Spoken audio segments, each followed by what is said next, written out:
आप सभी को कार्तिक मास की हार्दिक शुभकामनाएं। आज से आप हमारे चैनल पर कार्तिक मास के अध्याय सुनेंगे और आज की कथा प्रारंभ करने से पहले मैं आपको कार्तिक मास में की जाने वाली पूजा पाठ और कार्तिक स्नान के बारे में थोड़ी सी जानकारी देना चाहती हूँ।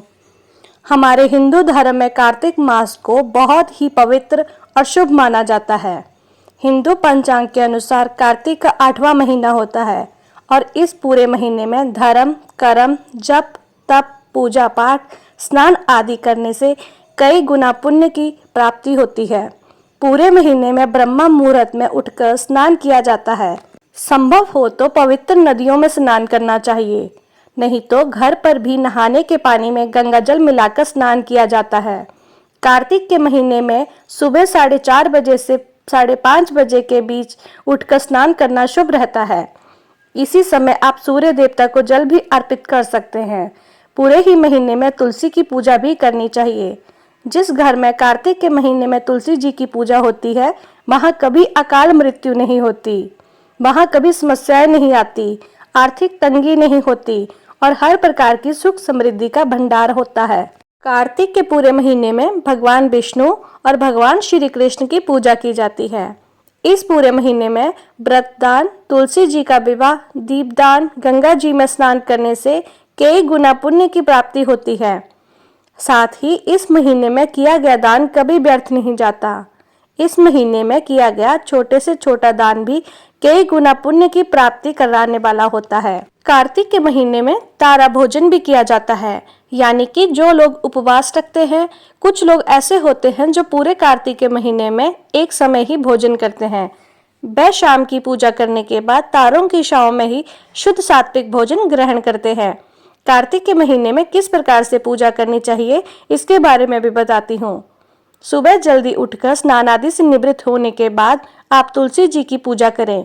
तुलसी जी के पौधे में नियमित रूप से जल अर्पित करें। कुछ विशेष दिनों को छोड़कर, जैसे कि रविवार, एकादशी या ग्रहण वाले दिन को छोड़कर आप तुलसी जी के पौधे में जल अर्पित करके देवताओं को प्रसन्न कर सकते हैं। रविवार, एकादशी को जल अर्पित न करके केवल दीपदान भी किया जा सकता है।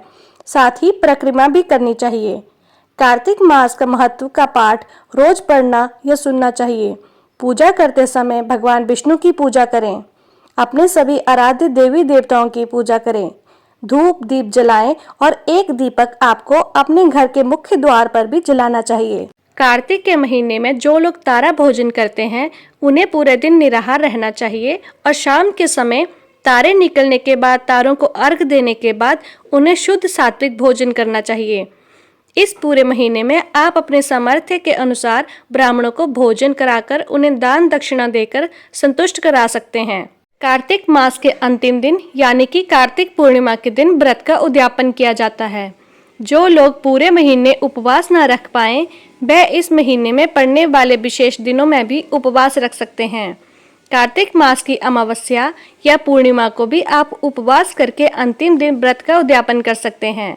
उद्यापन वाले दिन आपको 5-5 की मात्रा में कोई भी सामग्री का दान करना चाहिए, जैसे कि आप 5 घड़े, 5 सुराही, 5 वस्त्र, 5 तरह के फल या 5 तरह के अनाज का दान कर सकते हैं। कार्तिक मास के नियमों का पालन करने वाले भक्तों को सुबह ब्रह्म मुहूर्त में उठकर हो सके तो ताजे पानी से, नहीं तो गर्म गुनगुने पानी से आप अपने स्वास्थ्य के अनुसार स्नान कर सकते हैं। तुलसी जी की पूजा करनी चाहिए। धूप दीप जलाकर आपको विधि विधान से आराध्य देवी देवताओं की पूजा करनी चाहिए। पूरे महीने में हो सके तो धरती पर ही बिस्तर लगाकर सोना चाहिए। तला भुना, मसालेदार, मांसाहारी, प्याज, लहसुन, लौकी, गाजर, उड़द की दाल, मूंग, मसूर, चने की दाल, मटर की दाल का सेवन नहीं करना चाहिए। नशा, झूठ, चोरी, पाप आदि से दूर रहना चाहिए। कार्तिक मास के नियमों का पालन करने वाले भक्तों को पूरे महीने में सिर्फ एक दिन को छोड़कर शरीर में तेल लगाना भी वर्जित माना गया है। केवल नरक चतुर्दशी के दिन यानी कि छोटी दिवाली के दिन शरीर पर तेल लगाकर स्नान किया जाता है और जो लोग पहले से ही इस नियम का पालन करते हैं उन्हें इस बारे में पता होगा, लेकिन जो लोग पहली बार से कार्तिक मास के नियमों का पालन करना चाहते हैं उनके लिए ये जानकारी आवश्यक है। आपको कुछ नियम ऐसे हैं जिनका पालन करना कार्तिक मास में आवश्यक है। जैसे कि ब्रह्मचर्य का पालन, शरीर पर तेल नहीं लगाना, धरती पर बिस्तर लगाकर सोना, सुबह और शाम तुलसी जी की नियमित पूजा करना, यह आवश्यक है। कार्तिक मास का प्रारंभ आज हम तुलसी जी की कथा के साथ करते हैं, क्योंकि कार्तिक के महीने में सभी औरतें तुलसी जी को जल चढ़ाती हैं।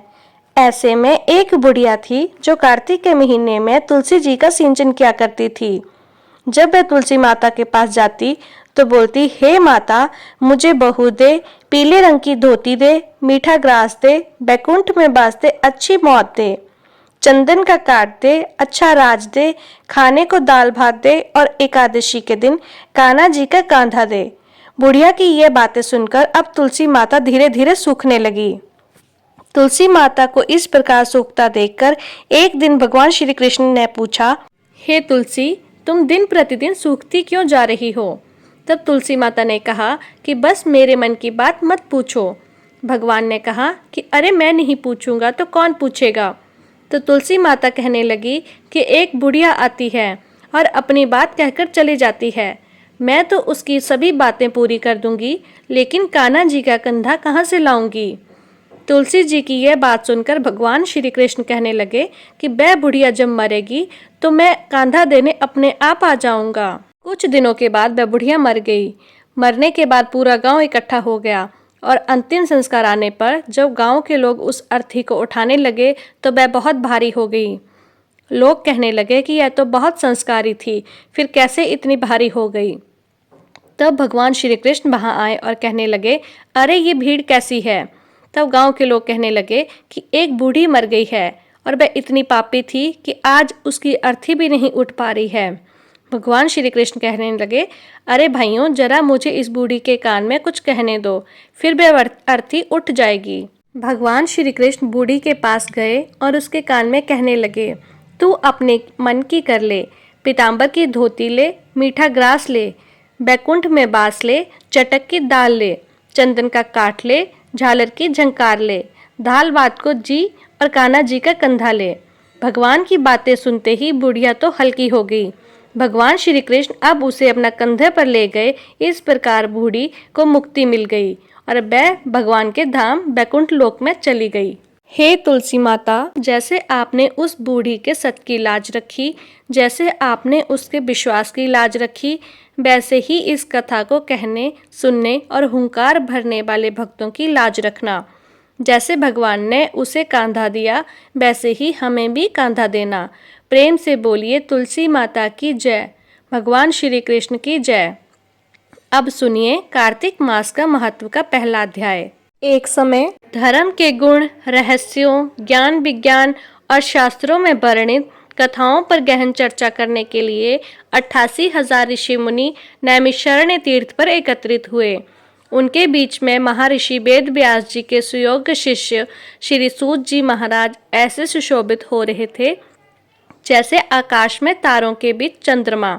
धर्म के सभी गुण, रहस्यों, 4 वेदों, 6 शास्त्रों और 18 पुराणों के ज्ञाता श्री सूत जी से ऋषियों ने पूछा, कृपा करके हमें कोई ऐसा सरल उपाय बताइए जिससे हमारे इस घर कलयुग के प्रहार से रक्षा हो सके। समस्त ऋषि मुनियों ने मुख से यह बात सुनकर श्री सूत जी बोले, श्रद्धा और प्रभु भक्ति को देखकर ऋषियों, मेरा हृदय बहुत प्रसन्न हुआ। तो आज मैं आपको कार्तिक मास के महत्व की पावन कथा सुनाता हूँ। इन कथाओं को सुनने से इस कलयुग में मनुष्य के समस्त पाप नष्ट हो जाते हैं और मनुष्य बैकुंठ लोक में चला जाता है। तो आप सभी सावधान होकर सुनिए। एक समय सभी जीवन का भला चाहने वाले ब्रह्मा जी के पुत्र श्री नारद मुनि ब्रह्मलोक में पहुंचकर जगत के रचयिता श्री ब्रह्मा जी को नतमस्तक प्रणाम करके विनीत भाव से पूछने लगे कि हे जगत पिता, कृपा करके कोई ऐसा धर्मोपदेश सुनाने की कृपा करें जो इस कलयुग में सभी पापों को नष्ट करके मोक्ष देने वाला हो। नारद जी की श्रद्धा युक्त बात सुनकर श्री ब्रह्मा जी कहने लगे, हे पुत्र, तुमने संसार के कल्याण के लिए बहुत ही उत्तम बात पूछी है।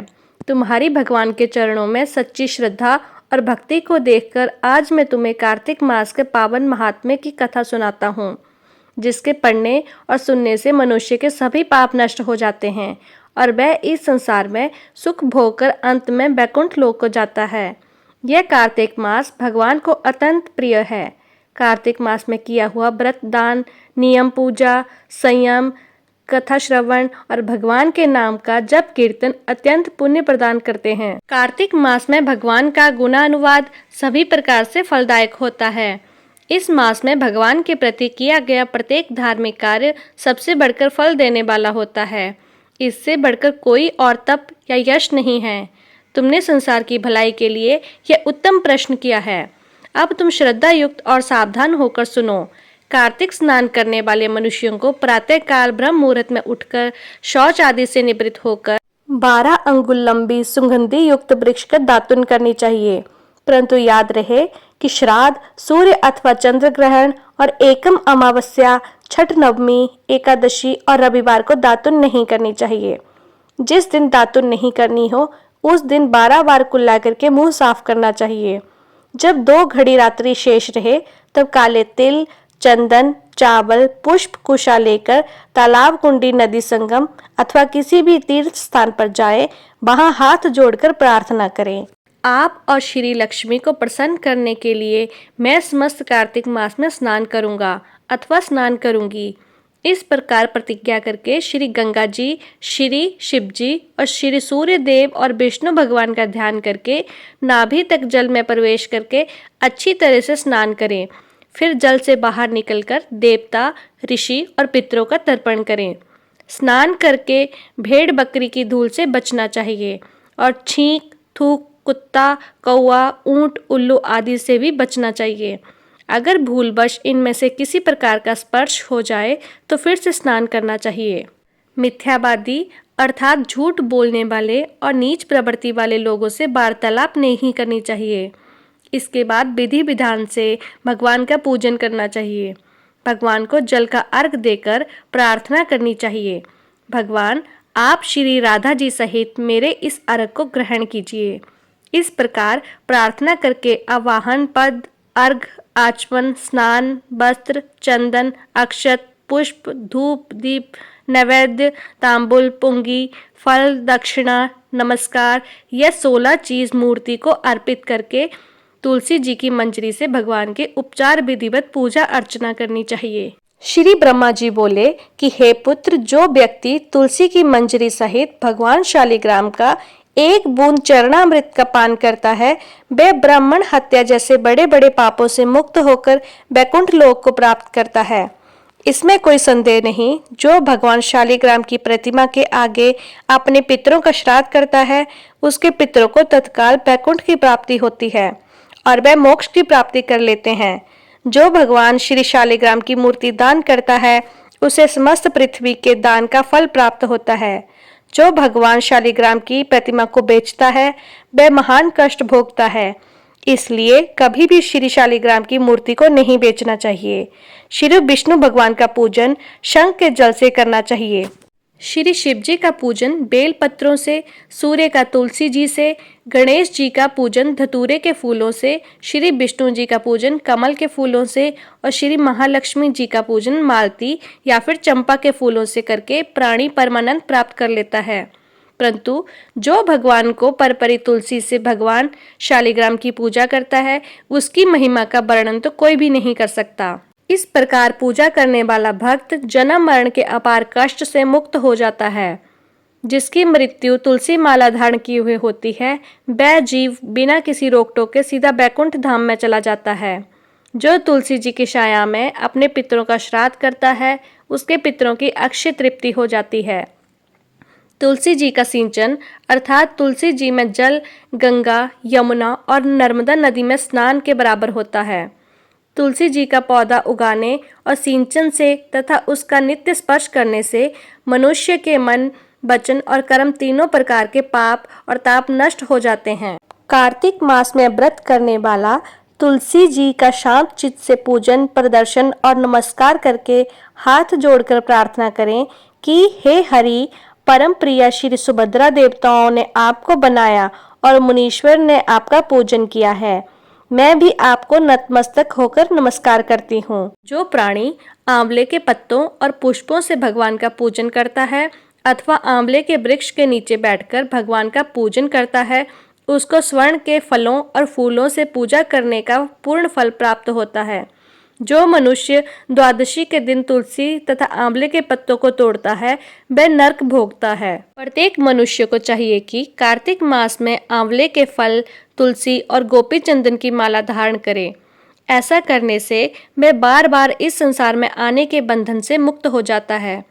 कार्तिक मास में स्नान और व्रत करने वाले मनुष्य को चाहिए कि वह ब्राह्मणों को भोजन कराने के बाद चंदन, पुष्प आदि की दक्षिणा देकर उन्हें संतुष्ट करे।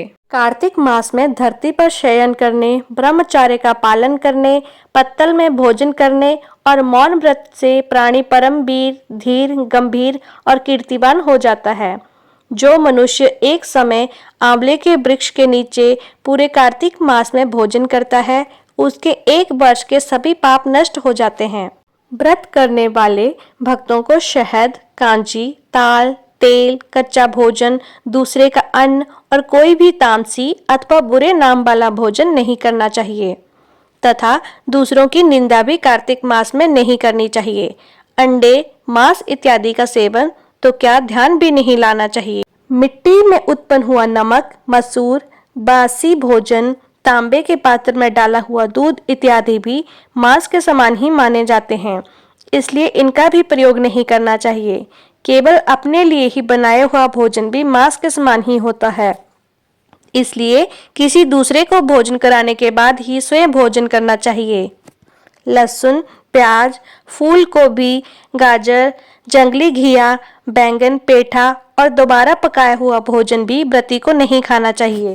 एकम को पेठा, दूज को बैंगन, तीज को गोभी का फूल, चौथ को मूली, पंचमी को बेलफल, षष्ठी को कलिंदा, सप्तमी को आंवला, अष्टमी को नारियल, नौवीं को जंगली घिया, दशमी को परवल, एकादशी को बेर, द्वादशी को मसूर, त्रयोदशी को पान, चतुर्दशी, अमावस्या और पूर्णमासी को किसी भी फली का साग भूलकर भी नहीं खाना चाहिए।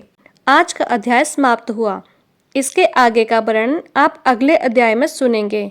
उम्मीद करती हूँ आपको यह वीडियो पसंद आई होगी। अगर यह जानकारी पसंद आई हो तो प्लीज़ वीडियो को लाइक करें, हमारे चैनल को सब्सक्राइब करें और बेल आइकन को प्रेस करना मत भूलिए। धन्यवाद।